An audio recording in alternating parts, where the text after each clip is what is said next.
నమస్కారం. Finally the weight is over. తన వాక్చాతుర్యంతో, తన డాన్సులతో, తన ఫైట్లతో, తన ఇంటెన్స్ పర్ఫార్మెన్స్ తో ఆడియన్స్ ని తెరకి కట్టి పడేసే the man of masses NTR is here. వాక్చాతుర్యం నాలో లేదు, అది నీలో ఉంది. అబ్బచ్చా, డాన్స్ ఫైట్ వర్క్ అయితే నాకు ఓకే. వాక్చాతుర్యం నీలో ఉంది, రాత చాతుర్యం నీలో ఉంది. అండ్ అలాగే దేవరా క్రియేటర్ మన కొరటాల శివ గారు, ముందుగా మీ ఇద్దరికి hearty congratulations on the super success of Devara. అయితే సినిమా పూజ మొదలుకొని ఈ రోజు రిలీజ్ అయిన తర్వాత ఈ ఇంటర్వ్యూ వరకు it has been maybe a jam packed journey. మీ ఇద్దరికి ఒక్కొక్క సినిమా, ఒక్కొక్క జర్నీ, ఒక్కొక్క ఎక్స్పీరియన్స్ ని మనకి ఇస్తూ ఉంటుంది అనమాట. కొన్ని రోజులు వెనక్కి వెళ్ళి చూసుకున్నట్టయితే. సో అలాంటి ఒక జర్నీ నుంచి ఈ రోజు సక్సెస్ఫుల్లీ కూర్చున్నారు మీరు. But still we have some questions. మెయిన్గా దేవర కొడుకైనటువంటి వర ఎందుకు దేవరని అలా పొడి చేశాడు అని చెప్పేస్తారు మళ్ళీ. నువ్వు అడిగాని చెప్పేస్తారు మరి. మరి దేవరా 2 ఎవరు టికెట్లు కొంటారు? మేము కొంటాం. అలాగే తంగ పెళ్లి చేసుకుంటుందా లేదా చెప్పేస్తారు. ఈ కుంజరాని దేవరా కాదు కదా పెళ్లి, ఐ మీన్ కాదు కదా చంపింది. మరి హౌ చెప్పేస్తారు. సరే ఓకే, ఇదైతే అడిగేస్తాను నేను. ఈ స్కెలిటన్స్ అక్కడ సముద్రం లోపల ఉన్నాయి కదా, అది పెట్టింది, చంపింది, అది ఎలా జరిగింది అసలు? స్కెలిటన్స్ వెళ్ళిపోయి సముద్రంలోకి అంతే, అలా ఈదుకుంటూ అలా వెళ్ళిపోయి. చాలా ఉన్నాయి క్వశ్చన్స్ కి ఆన్సర్స్ రావాలంటే దేవరా 2నే చూడాలి. ఓకే, సో అప్పటి వరకు వెయిట్ చేయాల్సిందే చచ్చినట్టు. మాకు ఈ మాత్రం దొరికినందుకు మాకు చాలా సంతోషంగా ఉంది. ఎందుకంటే ఎక్కడో కలవాలనుకున్నాము కానీ అక్కడ కలవడం కుదరలేదు. ఫైనల్లీ ఇక్కడ కలిసాము కాబట్టి చాలా సంతోషంగా ఉంది. బికాజ్ ఒక స్టేచర్ రావటము. చాలా స్కెల్టన్స్ ఉన్నాయి, ఒక్క స్కెల్టన్ మాత్రం చాలా ఇంపార్టెంట్ వ్యక్తిది. అంతవరకే లీడ్ ఇచ్చాడు ఆయన, అంతే. Very important person. ఒక స్కెలిటన్ అంటే మేము ఆల్రెడీ సినిమాలో చూసేసామండి ఆ వ్యక్తిని, లేకపోతే చూడబోతున్నాం అన్ని చెప్తే మరి. Investigation very important. Very investigate చేయడానికి నువ్వు పోలీస్ ఆఫీసర్ కాదు, మేము క్రిమినల్స్, కాన్విక్ట్లు కాదు. ముందుగా శివ గారితోనే మొదలు పెడదాం అనుకుంటున్నాము. ఒక క్వశ్చన్ టు శివ గారు. ఈ వెయిట్ అన్నిటికీ సంబంధించి మీరు ఒక స్కెలిటన్ కి సంథింగ్ క్లూ అయితే ఇచ్చారు మీరు. ఇక రకరకాల మీమ్స్ వస్తాయి అంటే they will find it out. మీకు కూడా రానటువంటి ఆన్సర్స్ వస్తాయి అక్కడి నుంచి. అయితే వైలెన్స్ మీకు అంత చుట్టం కాదు కదా.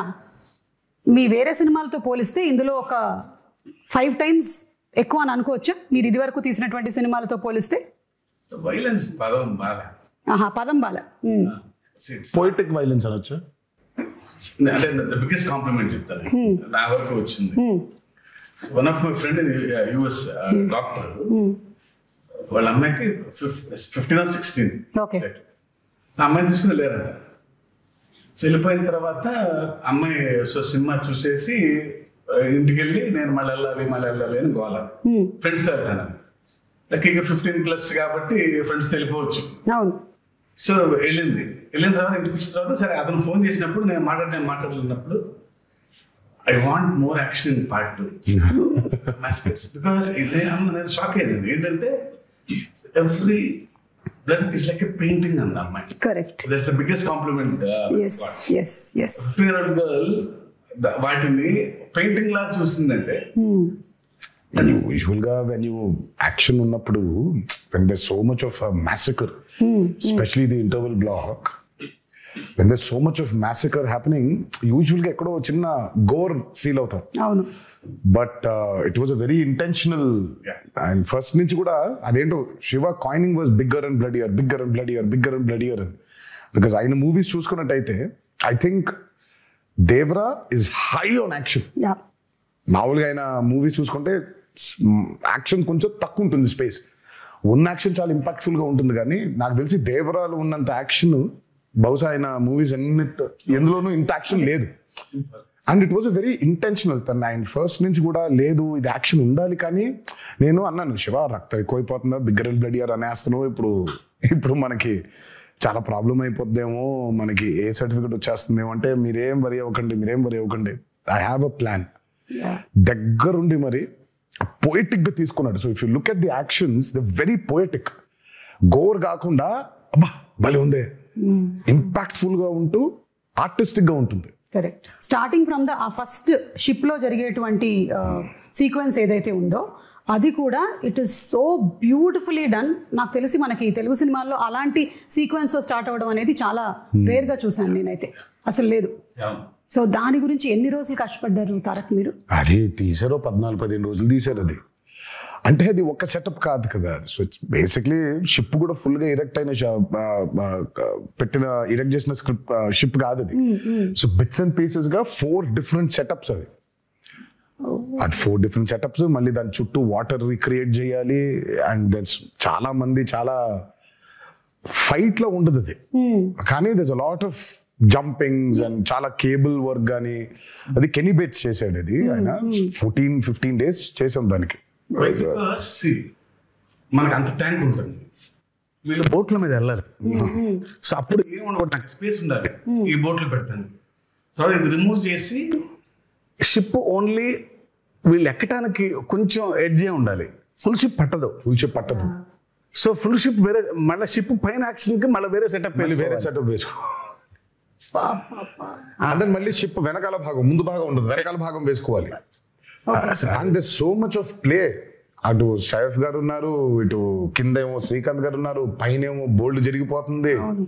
అమ్మో. So it was a very, ఇది కాకుండా కోస్ట్ గార్డ్ బోట్స్ రావాలి, కొంచెం టాస్కింగ్ ఇదే బిట్. అది అంటే షార్ట్ బై షార్ట్ డిజైన్ చేసుకో ఉండడం వల్ల 14-15 రోజులు అయిపోయింది. లేకపోతే అది నెల పట్టేసి. ఎగ్జాక్ట్లీ. చూస్తేనే it was like completely intense. And మీరు ఆ క్యారెక్టర్స్ ని కూడా ఎలా క్రియేట్ చేసేసారంటే మాకు ఫస్ట్ వాళ్ళు అలాంటి వాళ్ళు దేనికైనా సరే సిద్ధంగా ఉంటారు, ఎలాంటి వాటిలో అయినా నిష్ణాతులు అని చూపించేసరికల్లా it was like we are ready to watch them అనమాట. ఇప్పుడు ఇంకేమేం చేయగలుగుతారు. ఒకటి పొగ వస్తుంది అక్కడి నుంచి, సిగరెట్ నుంచి అంటే వాడిని అక్కడి నుంచి మాయం చేసేయాలి. సో అంత బ్రిలియంట్ గా డిజైన్ చేశారు.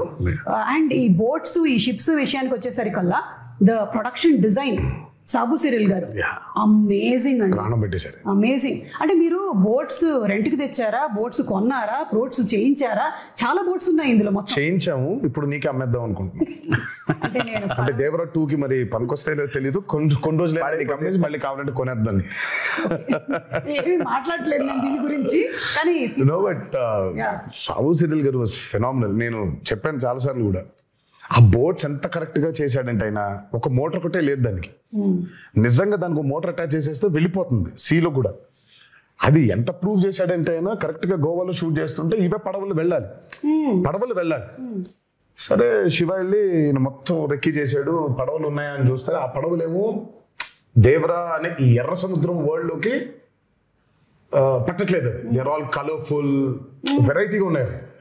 ఏం చేద్దాం అనే సిచ్యువేషన్ లో ఉంటే ఈ బోట్లన్నీ అక్కడ తీసుకొచ్చి హైదరాబాద్ నుంచి ట్రాన్స్పోర్ట్ చేసి దానికి ఒక మోటార్ బిగించేసి తీసుకెళ్లిపోయారు సీలోకి. అంటే మోటార్ ఒకటి లేదు కానీ but they were actual boats. Actual boats proper గా క్రియేట్ చేశాడు ఆయన. సో ఇట్ వాస్ అసలు ఐ మీన్ సాబు సిరిల్ గారు అసలు ఈ మూవీకి especially because it was on water. మాకు పెద్ద అసలు ఎక్స్పీరియన్స్ ఉందంటే లేదు. ఆ నీళ్ల మీద అల్లలు కానివ్వండి, ఈ హ్యాడ్ టు క్రియేట్ వేవ్స్. 2 ప్రొక్లైనర్లు డిగ్గర్లు తెచ్చి దానికి అలా చేస్తుంటే అది వేవ్, న్యాచురల్ వేవ్ క్రియేట్ అయ్యి మళ్ళీ రిపుల్స్ రావాలి వేవ్స్ లో. దానికి మోటార్ బోట్లు, ఐ మీన్ బోట్ మోటార్స్ పెట్టి ఒక 6-8 మోటార్లు పెట్టి దాన్ని చేశారు. దాని తర్వాత దానికి స్మోక్ రావాలంటే కింద డ్రై ఐస్ వేసారు.